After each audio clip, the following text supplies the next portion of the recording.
ब्रह्मानन्दं परमसुखदं केवलं ज्ञानमूर्तिं गङ्गतीतं गगनसदृशं तत्त्वमसदिलक्षम्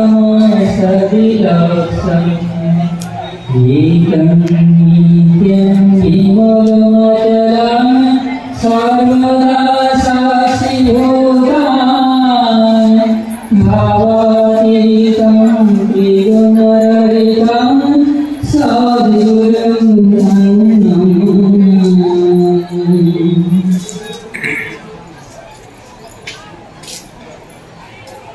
प्रथम प्रणाम जनाई आसमनल ब्रह्म ओंकार ब्रह्म गायत्री अधिकार प्रदाता चरित्र पठनांग गणेश श्रेष्ठा ब्रह्मचर्य मूर्त प्रतीक स्वावलंबन एवं अभिखार जगत विग्रह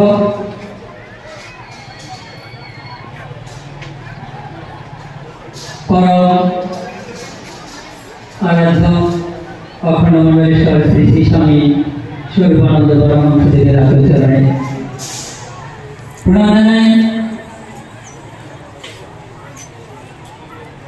আমাদের সর্বজন শ্রদ্ধেয় শ্রী শ্রী আত্মানন্দ মহারাজ তথা স্বামী আজকে এখানে উপস্থিত এই সভার সভাপতি এবং এই সভায় আমাদের সর্বজন শ্রদ্ধেয় ব্রহ্মচারিণী তারবালা দেবী এবং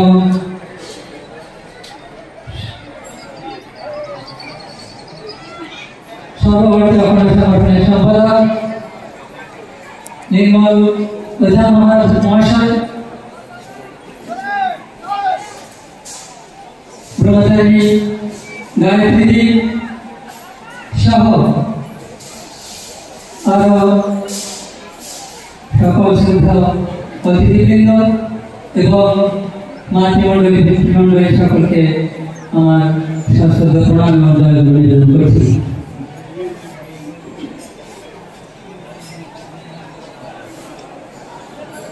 আমি এখানে আসার আগে যে কথাটি বলা হয়েছে যে মানুষ তৈরি করার জন্য ছুটে বেড়াচ্ছি, বিষয়টি সেটা নয়। বিষয়টি হলো আমি মানুষ হওয়ার জন্য ছুটে বেড়াচ্ছি। খুব ছোটবেলা মা আমাকে বলেছেন, মুখে হাসি কুতুমল তেজে ভরা মন, মানুষ হইতে হবে এই যার পণ। আর বিদেশে সেরকম মানুষ হতে তখন বুঝিনি, মানে বলেছিলাম হ্যাঁ মা মানুষ হবে। তো যখন বুঝেছি তখন বুঝেছি অনেক বড় কথা দিয়ে। তো মানুষ কি করে হওয়া যায় তার প্রাণপণ চেষ্টা করেছি,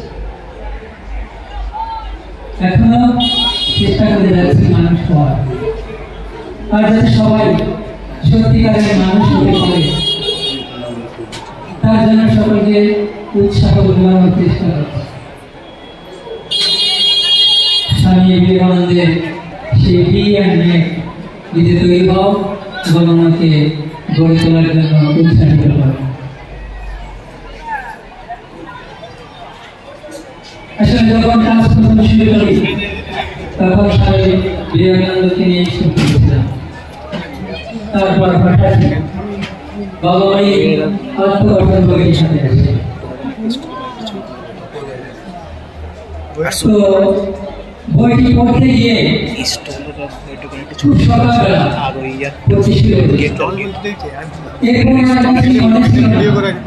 যখন বইটি শেষ হয় তখন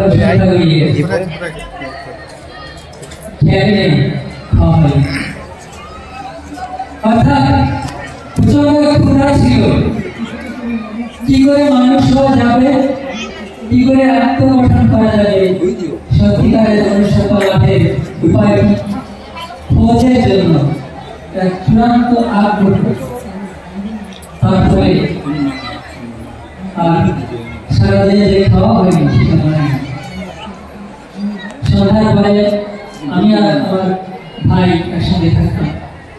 ভাই বলছে আরে সকালবেলা খেলাম, দুপুরে সেই একই জিনিস খেলাম, বিষয়টা কিরকম হবে, একটু পাল্টে পাল্টে রান্না করা যায় না। কিন্তু পরে রাত্রিবেলা সে বুঝতে পারে যে আমার সারাদিন খাওয়া হয়। তো ভাইকে বইটা ভাই নেবে, ভাইকে বললাম আর কি বই দেবো মনে পাওয়া যায় স্বামী শরীর পরামর্শ দিতে। আসলে আমাদের এখানে বিবেকানন্দ পাঠ্য চালাতো, ওরা এই বইগুলো বিক্রি করবে। তখন ভাই বলে অনেক বই গিয়ে দেখে না, সত্যি সত্যি পরের দিন আমি বই সেখানে দেখতে গেলাম। দিনব্যাপী আত্মগঠন আগিয়ে হয়েছে, সরল ব্রহ্মচর্য, সংযম সাধনা, আদর্শ ছাত্র জীবন, জীবনের প্রথম প্রভাব। আর তোমার এই পরিচয়গুলো দেখলাম, কিন্তু ওগুলো তো আমাদের জন্য নয়, তাই ওখানে আপনার কোনো চিন্তা করেন। কর্মের পথে আমার সব থেকে বেশি ভালো লাগবে এই বইগুলো। এবারে সবগুলো বই সংগ্রহ করা এবং একটি একটি করে পড়া হচ্ছে।